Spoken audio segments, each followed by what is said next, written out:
উদ্বোধন করলেন রাজ্যব্যাপী HPV vaccination programme. আজ থেকে প্রতিটি জেলায় শুরু হলো এই এইচপিভি টিকাকরণ কর্মসূচি। শ্রদ্ধাযুক্ত ধন্যবাদ জানাই মাননীয় মুখ্যমন্ত্রী মহাশয়কে। এই মুহূর্তে রাজ্যের 235টি স্বাস্থ্যকেন্দ্র, যার মধ্যে মেডিকেল কলেজ, মহকুমা হসপিটাল, গ্রামীণ হসপিটাল এবং ব্লক স্বাস্থ্যকেন্দ্র রয়েছে, সেখানে একযোগে এই টিকাকরণ কর্মসূচি আমরা আজকে শুরু করলাম। এই টিকাকরণ কর্মসূচিতে 14 বছর বয়সী আমাদের কিশোরীদের, আমাদের বোনেদের, আমাদের কন্যাদের তারা এই সুযোগ নিতে পারবেন এবং গত 28 ফেব্রুয়ারি 2026 দেশব্যাপী মাননীয় প্রধানমন্ত্রী মাননীয় নরেন্দ্র মোদীজি এই কর্মসূচির সূচনা করেছেন। সার্ভাইকাল ক্যান্সার, তার টিকাকরণ, প্রতিষেধক। মহিলাদের যত ধরনের ক্যান্সার হয় তার মধ্যে এটি দ্বিতীয় বিপজ্জনক। স্বাভাবিকভাবে এই কর্মসূচির মধ্য দিয়ে আমাদের এই রাজ্যের 14 বছর বয়সী কিশোরীরা উপকৃত হবেন। মাননীয় ভারত সরকারের স্বাস্থ্যমন্ত্রী জগৎ প্রকাশ নাড্ডাকে আমি ধন্যবাদ জানাবো। তিনি আমাদের 7,72,650 ডোজ টিকা দিয়েছেন, যা আমরা বিনামূল্যে এই প্রতিষেধক বা টিকাকরণের কর্মসূচি আমরা শুরু করতে পারব। আগামী দিনে 880টি কেন্দ্রে এই প্রতিষেধক কর্মসূচি চলবে এবং আমি আপনাদের সকলের সহযোগিতা প্রার্থনা করি। যেহেতু স্বাস্থ্য বিভাগের এই প্রকাশ্য কর্মসূচি আজকে নতুন সরকারের, আমি আপনাদেরকে স্বাস্থ্য বিভাগ সংক্রান্ত আমরা এই 3 সপ্তাহের মধ্যে কি কি করতে পেরেছি আপনাদেরকে ছোট্ট আকারে আমি বলে দিচ্ছি। আজকে এখান থেকে যেমন আমরা এসএসকেএম হসপিটালে 100টি নতুন বেডের ব্যবস্থা করলাম, সাথে সাথে এর আগে কলকাতার সমস্ত স্টেট হসপিটালে যাতে একটা রোগীও রেফার না হয় তার জন্য আমরা একটা সমন্বয় করেছি এবং বিভিন্ন সময়ে রাজ্য সরকারের কাছ থেকে যে সমস্ত বেসরকারি হসপিটালগুলি 1 টাকাতে জমি নিয়েছেন তাদেরও 15% বেড সাধারণ মানুষ, অর্থনৈতিকভাবে দুর্বল মানুষ এবং অতিরিক্ত চাপ স্টেট হসপিটালে হলে তারা যে রোগীকে পাঠাবেন সেটাও তাদেরকে ভর্তি নিতে হবে এবং তাদেরকে পরিষেবা বিনামূল্যে দিতে হবে, এটাও আমরা সিদ্ধান্ত নিয়েছি। আমরা পশ্চিমবঙ্গ সরকার, কেন্দ্রের স্বাস্থ্যমন্ত্রী জগৎ প্রকাশ নাড্ডা এবং স্টেট এবং সেন্ট্রালের স্বাস্থ্য আধিকারিকদের নিয়ে আমরা একটা ভিডিও কনফারেন্স করেছি। আপনারা শুনলে খুশি হবেন। এনএইচএম, ন্যাশনাল হেলথ মিশন, পশ্চিমবঙ্গে আমরা এই বছর কার্যকর করছি। 2103 কোটি টাকা বরাদ্দ দিয়েছে ভারত সরকার, যার মধ্যে ইতিমধ্যে 527 কোটি টাকা পশ্চিমবঙ্গ সরকার পেয়ে গেছে। আমরা আয়ুষ্মান ভারতে গেছি, আমাদের প্রধানমন্ত্রীর প্রতিশ্রুতি ছিল জনগণকে, সেই খাতে বরাদ্দ দিয়েছেন ভারত সরকার আমাদের এই বছর 976 কোটি টাকা, মানে সেন্ট্রাল শেয়ার। আমি আপনাদের কাছে আনন্দের সঙ্গে ঘোষণা করছি, গতকাল স্বাস্থ্য সচিব এবং মুখ্য সচিবের সঙ্গে চিঠিপত্র আদান প্রদান হয়েছে।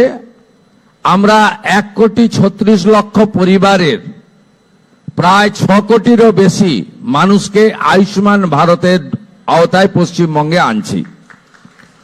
1,36,00,000 পরিবার এবং 6 কোটির বেশি মানুষকে 5 লক্ষ টাকা পর্যন্ত গোটা ভারতে, কাশ্মীর থেকে কন্যাকুমারী, কোচবিহার থেকে কাঁথি, দার্জিলিং থেকে দীঘা, ভেলোরের সিএমসি থেকে মুম্বাই টাটা ক্যান্সার হসপিটাল, সমস্ত এইমস থেকে সব জায়গায় আপনারা এই আয়ুষ্মান ভারতের সুবিধা আগামী দিনে পেতে চলেছেন। এমনকি পেটের দায় যারা পরিযায়ী শ্রমিক হিসেবে বাইরের রাজ্যে থাকেন, কর্মসূত্রে থাকেন, তারাও শিক্ষাসূত্রে থাকেন, তারাও আয়ুষ্মান ভারতের সুযোগ পাবেন, গ্রহণ করবেন। এই যুগান্তকারী সিদ্ধান্ত আমরা ইতিমধ্যে গ্রহণ করেছি। আমাদের হসপিটালগুলির নাম হবে আয়ুষ্মান মন্দির। এই আয়ুষ্মান মন্দিরে আমরা সবাইকে চিকিৎসা দেব এবং আপনাদের যদি মাসে 1000 টাকা ওষুধ কেনায় খরচ হয়, আমরা 100 টাকায় আপনাদেরকে ওষুধ দেব। 467টি প্রধানমন্ত্রী জন ঔষধি কেন্দ্র পশ্চিমবঙ্গে চালু হতে চলেছে এবং দুরারোগ্য ব্যাধির জন্য 50 থেকে 80% ভর্তুকিতে অমৃত প্রকল্প পশ্চিমবঙ্গে চালু হতে চলেছে, যাতে ক্যান্সার সহ দুরারোগ্য ব্যাধির যে ওষুধপত্র রয়েছে আপনারা সেই ওষুধপত্র ভর্তুকি মূল্যে পেতে পারেন।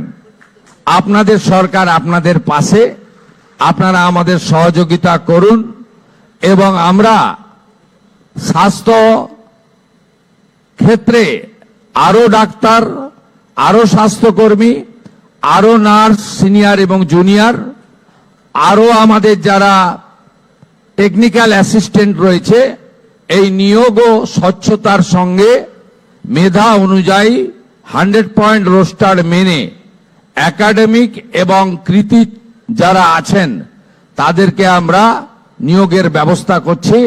তাই রেফারের সংখ্যা কমবে এবং আমাদের পশ্চিমবঙ্গ নতুন করে সেজে উঠবে। আমরা উত্তরবঙ্গে একটি এইমস করার জন্য জায়গা নির্বাচনের কাজ করছি।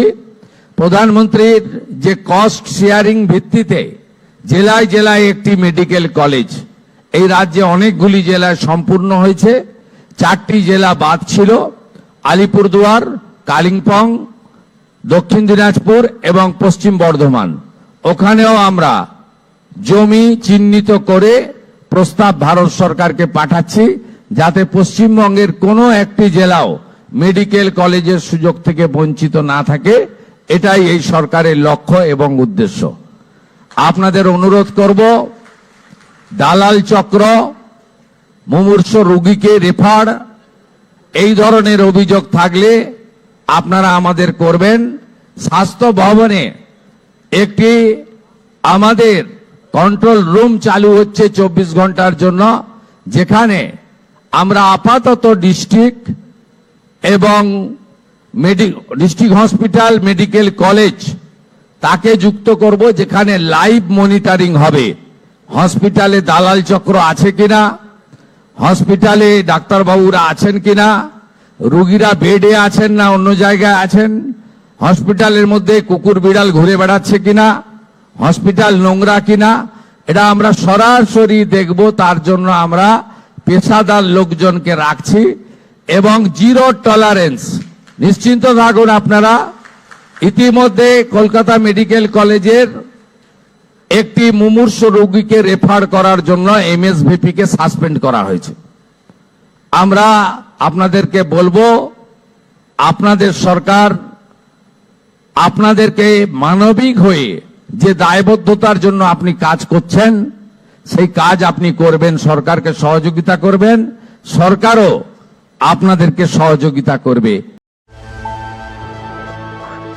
আপনারা দেখছেন সময় বাংলা, সময়ের সাথে সবার পাশে।